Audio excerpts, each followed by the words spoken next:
ആദിയിൽ ലോകം ഈ പാറക്കൂട്ടങ്ങൾക്കിടയിലെ ശൂന്യതയായിരുന്നു. പിന്നെ സ്പർശനശേഷിയില്ലാത്ത ജീവികളുണ്ടായി. പിന്നെ നാലുകാലുള്ള ആടുകളുണ്ടായി. പിന്നെയാണ് മനുഷ്യനുണ്ടായത്. ഏറ്റവും ഒടുവിൽ മാലാഖമാരുണ്ടായി. ഏറ്റവും ഒടുവിൽ മാലാഖമാർ എങ്ങനെ ഇരിക്കും? മാലാഖമാരോ? അങ്ങ് ദൂരെ ദൂരെന്ന് ചിലപ്പോ പാട്ടുകൾ കേൾക്കാറില്ലേ? അത് മാലാഖമാരുടേതാണ്. കുട്ടികളെ, ഈ ലോകം വളരെ ചെറുതാണ്. ഇലാമപ്പഴം പോലെ ചെറുത്. ചുരുക്കത്തിൽ നമ്മൾ ജീവിക്കുന്ന ഈ ലോകം മാത്രമാണ് ലോകം. തെറ്റ്. ഈ താഴ്വാരത്തിന് പുറത്ത് ഒരു ലോകമുണ്ട്. പർവ്വതങ്ങളും പക്ഷികളും പൂക്കളും ആകാശവും മേഘങ്ങളും ഇവയെല്ലാം കണ്ണുകൊണ്ട് കാണുന്ന മനുഷ്യരുമുണ്ട്.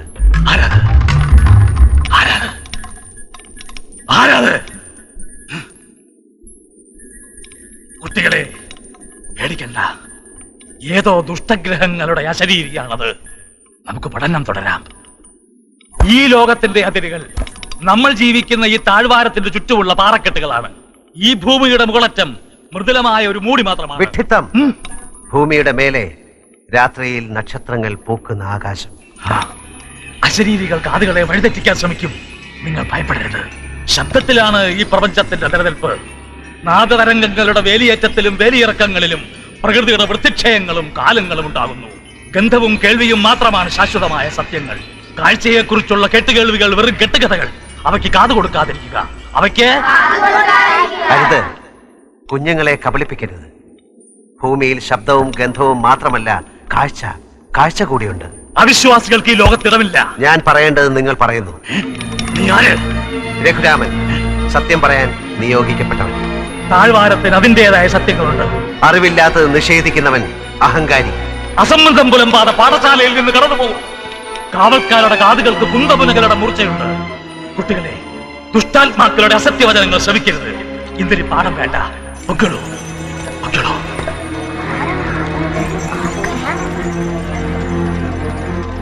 കുഞ്ഞുങ്ങളെ, നിങ്ങളുടെ അധ്യാപകൻ അസത്യത്തിന്റെ പ്രവാചകനാണ്. എന്ന് പറഞ്ഞാൽ കള്ളങ്ങൾ പഠിപ്പിക്കുന്നവൻ. അയ്യോ, അധ്യാപകൻ അങ്ങനെയൊന്നും പറയരുത്. ശബ്ദദേവത കോപിക്കും. എന്തെല്ലാം അബദ്ധങ്ങളാണ് നിങ്ങൾ മനസ്സിലാക്കി വെച്ചിട്ടുള്ളത്. കുഞ്ഞുങ്ങളോട് ഒരു ദേവതയും കോപിക്കില്ല. സത്യം. കുഞ്ഞുങ്ങളെ, കണ്ണെന്നാൽ എന്താണെന്നാണ് അധ്യാപകൻ പഠിപ്പിച്ചിട്ടുള്ളത്? നമ്മുടെ മുഖത്ത് 2 കുഴികളിൽ കിടക്കുന്ന ചെറിയ 2 ഗോളങ്ങൾ വെറുതെ ഉരുണ്ട് കളിക്കും. അല്ല, ഈ ലോകത്തെ കാണുവാനുള്ള ദിവ്യമായ അവയവമാണ് കണ്ണുകൾ.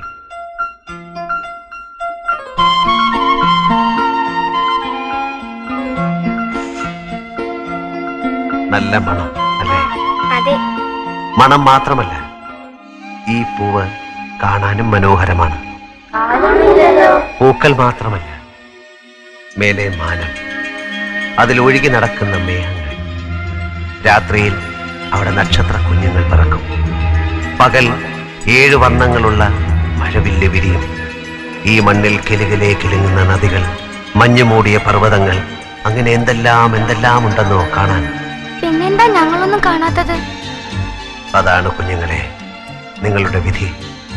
കാണാത്ത കണ്ണുകളുമായി അന്ധതയിൽ അലഞ്ഞു തിരിയാനുള്ള ദുർവിധി. പറഞ്ഞതൊക്കെ ഞങ്ങളെ കാണിക്കാമോ? അതിനുള്ള വഴി എനിക്കറിഞ്ഞുകൂടാ. പക്ഷെ ഞാൻ കണ്ടെത്തും ഒരിക്കൽ.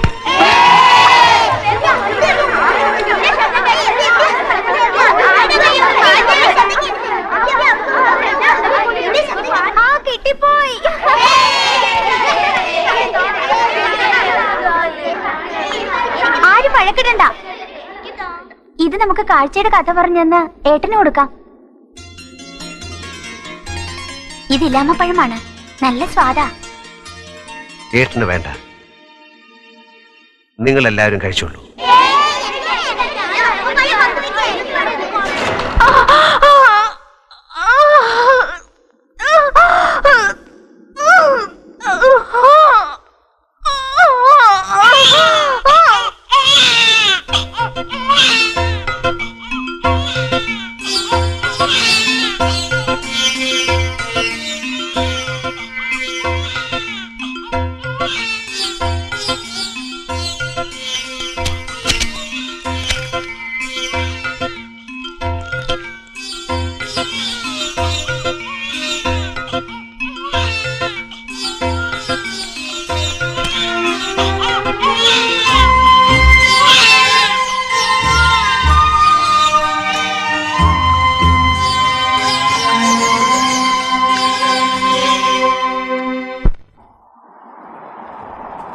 പഴത്തിന്റെ ചാറ് കുഞ്ഞിന്.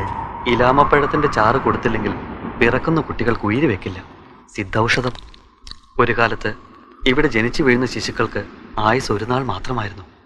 തലമുറകൾ സന്തതിയേറ്റു പോകുന്നതിൽ മനം നൊന്ത് ഞങ്ങൾ പാറകളുടെ ദേവതയെ പ്രാർത്ഥിച്ചു. ദേവത പ്രത്യക്ഷപ്പെട്ട് ഏതോ വിത്ത് വാരിയെറിഞ്ഞു.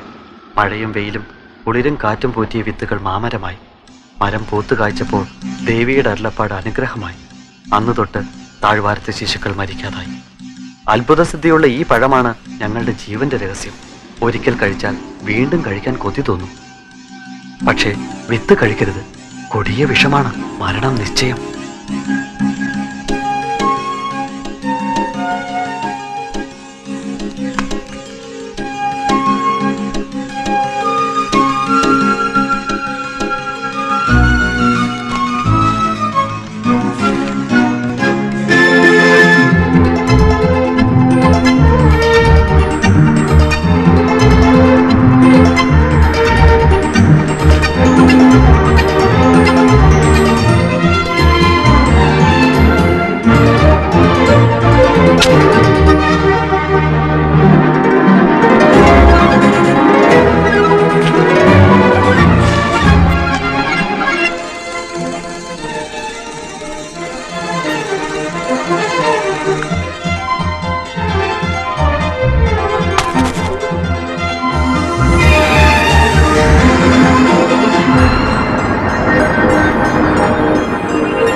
എന്നെ ശിക്ഷിക്കരുത്. എന്റെ കണ്ണുകൾ ഇരട്ടുകയായിരുന്നു.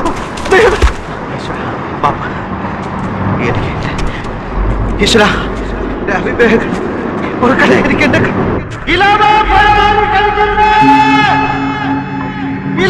പഴവാരി കഴിക്കരുത്.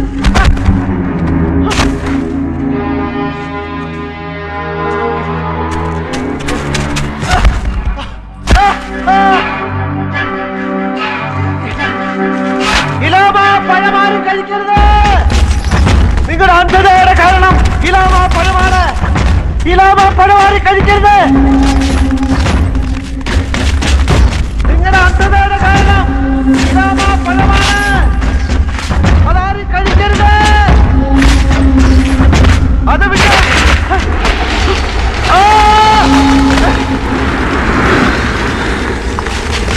അപ്പോ അന്ധതയുടെ ഈ താഴ്വരയിൽ എന്നെ തളയ്ക്കരുത്.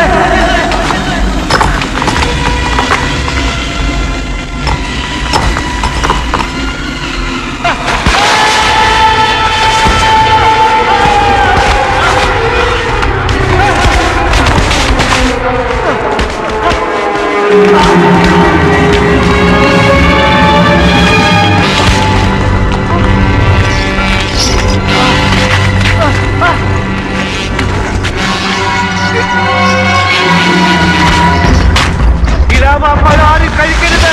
അത് കഴിച്ചാണ് നിങ്ങൾ അന്ധരായത്.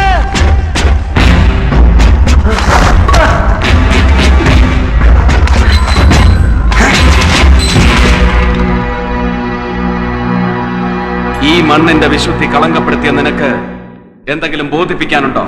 കാഴ്ചയുടെ ഭാഗ്യവുമായി ഈ താഴ്വരയിലെത്തിയവനാണ് ഞാൻ. അന്ധതയുടെ കാരണം ഇലാമ മരത്തിന്റെ പഴമാണെന്ന സത്യം ഞാൻ വിളിച്ചു പറഞ്ഞു. നിർത്ത്. താഴ്വാരത്തിന് അതിൻ്റെതായ സത്യങ്ങളുണ്ട്. സേനാധിപ, നാം ഈ അവിശ്വാസിക്ക് വധശിക്ഷ വിധിക്കുന്നു. വിശിഷ്ട ഫലത്തിന്റെ പവിത്രതയെ തള്ളിപ്പറഞ്ഞതിന് വിശേഷപ്പെട്ട മരണം. ഇന്നോളം ആർക്കും നൽകിയിട്ടില്ലാത്ത ശിക്ഷ. ഇലാമ പഴത്തിന്റെ വിഷവിത്ത് ഇവന് മൃത്യുവിനുള്ള ഔഷധം.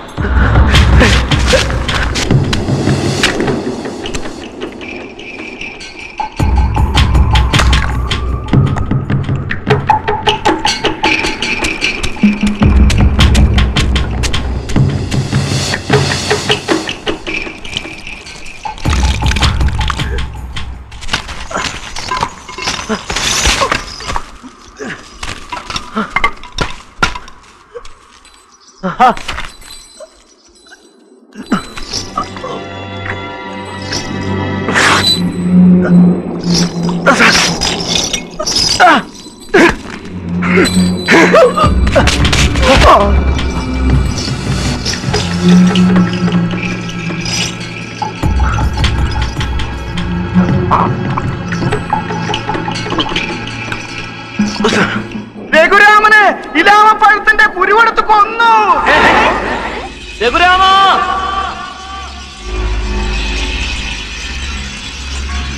രഘുരാമ,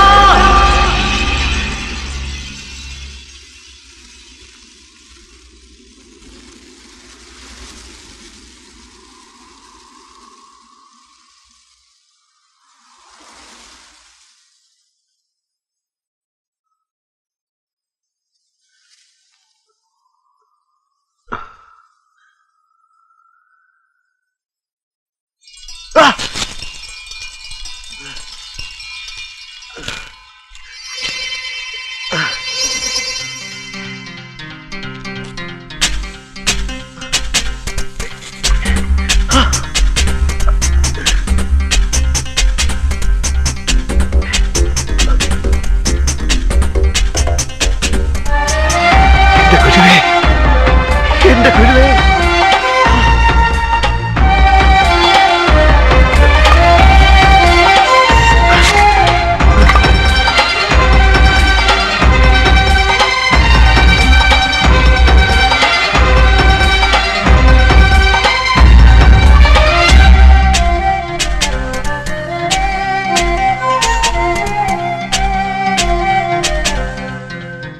ഇലാമ പഴത്തിന്റെ കുരു വിഷമല്ല.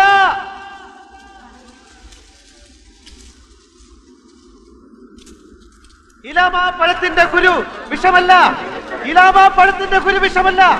നിങ്ങളുടെ അന്ധത മാറാനുള്ള സിദ്ധ ഔഷധമാണ്. എനിക്ക് എന്റെ കാഴ്ച തിരിച്ചു കിട്ടി. എനിക്ക് എന്റെ കാഴ്ച തിരിച്ചു കിട്ടി. ഞാനത് അനുഭവിച്ചു. ഞാനാണ് സാക്ഷ്യം. ഞാനാണ് സാക്ഷ്യം. ഇവനാണ് സാക്ഷ്യം. ഭ്രാന്തൻ. ഇവൻ കുഞ്ഞുങ്ങളെ വഴിതെറ്റിക്കും. എന്നെ വിശ്വസിക്കൂ. ഇവൻ നമ്മുടെ ലോകത്തിന് ആപത്താണ്. സത്യം അനുഭവിച്ചറിഞ്ഞ എന്നെ നിങ്ങൾ വിശ്വസിക്കൂ. നമ്മുടെ വിശ്വാസങ്ങളെ തള്ളിപ്പറഞ്ഞ ഇവനെ കല്ലെറിഞ്ഞോടിക്ക്.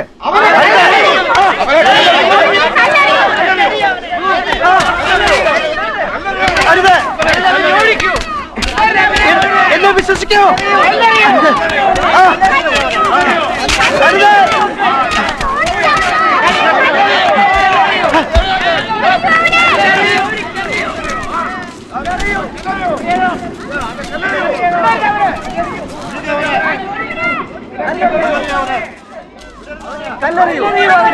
കുഞ്ഞുങ്ങളെ,